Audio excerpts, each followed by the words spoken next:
The conference hall on Station Veridex hummed with nervous energy. Hundreds of delegates from across the known systems gathered for what was supposed to be a routine safety briefing. Commander Thalar Wyx of the Quarixian Defense Fleet stood at the podium, his forearms gesturing dramatically at the holographic display behind him. And so, he announced with the gravity of someone delivering a eulogy, "We have compiled the definitive list of the galaxy's most lethal creatures.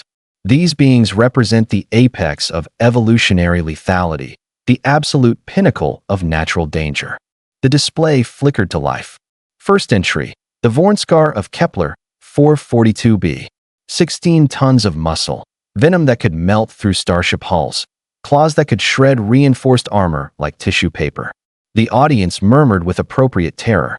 Observed fatality rate, 98%. Thalar Wyx continued solemnly. Recommended response: immediate evacuation of any sector containing these organisms. A hand shot up from the human delegation section. Thalar Wyx tried to ignore it. He really did. "Yes?" he sighed. The human, wearing a name badge that read Marcus Kane, stood with an expression that could only be described as cheerfully bemused. "Quick question. Is that the same Vornskar that tastes like lobster when you grill it with butter?" The room fell silent. You could have heard a pin drop in the vacuum of space. What? Thalar Wyx's mandibles clicked in confusion. "Yeah, my cousin Derek went hunting on 442b last summer. Bagged 3 of them. We had a cookout. Pretty decent meat, though a bit chewy if you don't marinate it properly." Marcus shrugged. "You have to remove the venom sacs first, obviously.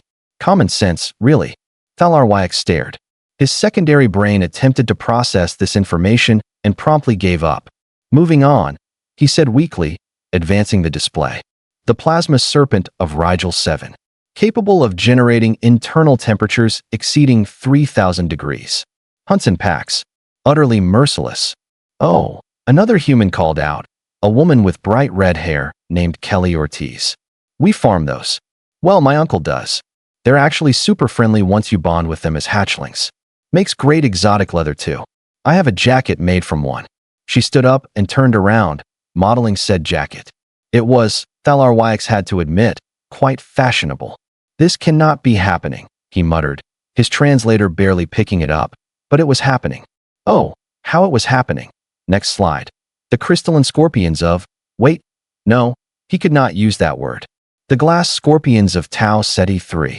6 feet long, Toming exoskeletons that made them nearly invisible, neurotoxin that induced complete paralysis within seconds.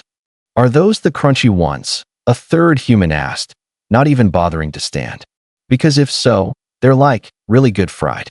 You bread them and deep fry them, and they taste kind of like popcorn shrimp, but fancier. My grandmother makes them every Thanksgiving." Thalar Wyx felt something inside him break. It might have been his spirit. It might have been his understanding of reality. Hard to tell at this point. "The Dreadmaw Leviathan," he practically shouted, pulling up the next entry with all 4 arms. 80 meters long. Teeth like plasma cutters. Hunts starships for sport. "Sport fish, you mean?" Marcus interjected again. "Buddy of mine went deep-sea fishing on Oceanus Prime last year.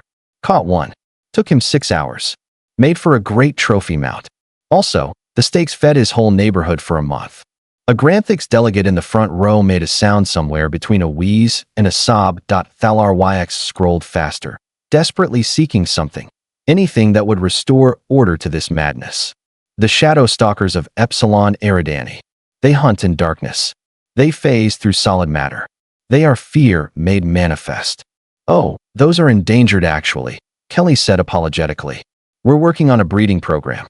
Turns out they make excellent therapy animals once you get past the whole phasing through walls thing. Really helps with anxiety." "The acid wasps of Proxima b. Honey's medicinal. The thunder lizards of Sirius 7. Racing sport. Very popular. The void krakens that live in dark matter clouds. Calamari." That last one was said with such casual confidence that Thalar Wyx actually dropped his data pad. It clattered on the stage, the sound echoing in the horrified silence. "You eat," he said slowly, his translator struggling with the sheer disbelief in his voice.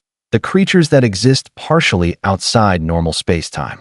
The beings that the ancient protocols specifically warn against approaching under any circumstances. You eat those. Well, Marcus admitted, you have to catch them first, which is tricky.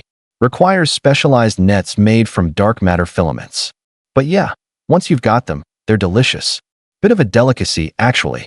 Expensive too. Thalar Wax looked at his list. He looked at the humans. He looked at his list again. This briefing, he announced to the room at large, is taking a 15-minute recess. I need to contact my superiors and possibly reconsider my entire career. As he walked off stage, he heard one human say to another, "You think we should tell them about the barbecue sauce we invented specifically for the death beetles?" "Nah," the other replied. "Let's save that for part 2. Thalar Wax walked faster. 15 minutes turned into 30, then 45. Thalar Wax stood in the back office, 3 cups of stimulant beverage already consumed, trying to explain the situation to his commanding officer via holographic transmission. "Let me understand this correctly," Admiral Vexthor said, her tone suggesting she was also reconsidering her life choices. "The humans are eating our list. Not just eating it, Admiral. Farming it. Racing it. Wearing it. One of them apparently has a creature classified as Galactic Threat Level 9 sleeping on his couch because it helps with his insomnia." "I see." A long pause. "Continue the briefing, Commander. We need to understand the full scope of this situation." Thalar Wax returned to the stage like a man walking to his execution. The humans looked entirely too pleased with themselves. The rest of the delegates looked like they had witnessed the heat death of the universe and found it less disturbing than the last hour. "Right?" he said, pulling up his remaining slides with a sense of impending doom. "Let us continue. The magma worms of volcanic belt Gamma. They swim through molten rock. Their body temperature exceeds 4,000 degrees. They are, by all scientific measures, impossible to approach without instant vaporization." Marcus raised his hand again. Thalar Wax contemplated pretending not to see it. He contemplated many things in that moment. "Yes, Marcus. So, fun story about those. My brother Tony, he's a bit of an adrenaline junkie, right? He went lava boarding on Gamma last spring. Accidentally fell into a magma flow. Worms swallowed him whole. The room gasped collectively. But here's the thing," Marcus continued, completely unbothered. "He had his thermal suit on, so he was fine. Just rode it out in the worm's stomach for about an hour until it surfaced. Said it was actually pretty comfortable in there. Warm, you know? Anyway, he took some tissue samples while he was inside. And now there's this whole biotech company making heat-resistant materials from worm stomach lining. Stock's doing great. Your brother was eaten," Thalar Wax said flatly, "and turned it into a business opportunity. Well, yeah. Waste not, want not."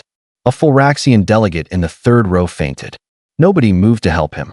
They were all too stunned. Thalar Wax pressed on, his voice taking on a slightly hysterical edge. "The nightmares of Kepler, 62F. Psychic predators that feed on fear itself. They invade your mind, show you your worst terrors, and consume your sanity." Kelly's hand shot up this time. Oh, I know this one. My daughter did her senior thesis on those. Turns out if you meditate regularly and practice cognitive behavioral therapy, you can actually communicate with them. They're not malicious, just really bad at social cues. We've got diplomatic relations with 3 colonies of them now. They're helping us understand consciousness better. They eat fear, Thalar Wax repeated numbly. Right, but if you're not afraid, they're actually really curious and friendly. My daughter has one as a pen pal. Well, mind pal. Still working out the terminology. The commander scrolled to his final entries, his hands trembling slightly. The Omega Predators of dark space. Creatures that exist in the void between stars. They are older than recorded history. They have destroyed entire civilizations. The ancient ones fled from them. They are death incarnate. Silence. Blessed, beautiful silence. Then Marcus stood up again, and Thalar Wax knew, he just knew, that hope was a lie. "Okay, so technically we're not supposed to talk about this because it's still classified," Marcus said in a stage whisper that carried perfectly through the acoustically designed hall. "But my sister works for the Deep Space Exploration Division, and they've been studying those for about 5 years now." "Studying them?" Thalar Wax echoed. "Yeah, turns out they're really intelligent. Like, scary intelligent. And they're not hostile, they're just territorial. Once you learn their communication patterns, which is this whole complicated thing with quantum entanglement and temporal displacement, they're actually pretty chill. We've got a non-aggression pact with 17 of them. They're teaching us about dark matter physics. In exchange, we introduced them to music. They really like jazz, apparently. Jazz? Thalar said to the universe at large. The Omega Predators like jazz. Specifically bebop. Who knew, right? The Quarixian commander set down his data pad very carefully. When he spoke, his voice was eerily calm. I have one question. Just one. Is there anything in this galaxy that you people consider actually dangerous? The humans looked at each other. They seemed to be having a silent conversation. Finally, Marcus spoke up. Geese. I'm sorry, what? Geese. From Earth. Those things are terrifying. Absolutely vicious. No fear whatsoever. Will attack anything. We've tried negotiating with them. Doesn't work. Kelly nodded seriously. My neighbor got chased by one for 3 blocks. Had to climb a tree. Fire department had to get him down. Another human chimed in. My kid's school had to cancel outdoor recess for a week because a goose nested near the playground. Sent 2 teachers to the hospital. Thalar stared at them. He pulled up Earth on his database. Found the file on geese. Looked at the image of what appeared to be a moderately sized waterfowl. This, he said slowly, pointing at the hologram. This is what you're afraid of. Not the creatures that swim in stars. Not the beings that exist outside of time. Not the psychic predators or the dimension-hopping nightmares. This duck-looking thing. It's not a duck, Marcus said seriously. That's offensive to ducks. Ducks are fine. Geese are different. Geese are monsters. The human delegation nodded in solemn agreement. Thalar looked at his list one final time. Then he looked at the humans. Then he did something he had not done in his entire 30-year military career. He laughed. It started as a chuckle, then built into full-blown, wheezing laughter. His translator gave up trying to render it in galactic standard. The other delegates stared at him with concern. You know what? He finally gasped out. Forget the list. Forget the briefing. New plan. We just avoid whatever the humans tell us to avoid. If they say geese are dangerous, then by all the stars, we stay away from geese. He picked up his data pad and transferred his entire presentation file to the trash. Meeting adjourned. Someone contact the Galactic Council. Tell them we need to completely restructure our threat assessment protocols. And someone, he added, looking directly at Marcus, please send me the recipe for those glass scorpions. If we are living in a universe this absurd, I might as well try the popcorn shrimp. The hall erupted in chatter as delegates filed out, most of them heading straight for the human section, asking questions about preparation techniques and hunting seasons. Kelly leaned over to Marcus. Should we tell them about the murder hornets? Let's save that for the next conference. Marcus grinned. Give them time to process. Thalar heard them. He chose to walk away faster. Some things, he decided, were better left unknown at least until after lunch. So what did you think? Did this story surprise you? Let me know your thoughts in the comments below. If you enjoyed this sci-fi story, please hit the like button. It really helps the channel grow. And don't forget to subscribe for more mind-blowing science fiction stories every week. Turn on the notification bell so you never miss an upload. Thanks for watching, and I'll see you in the next story.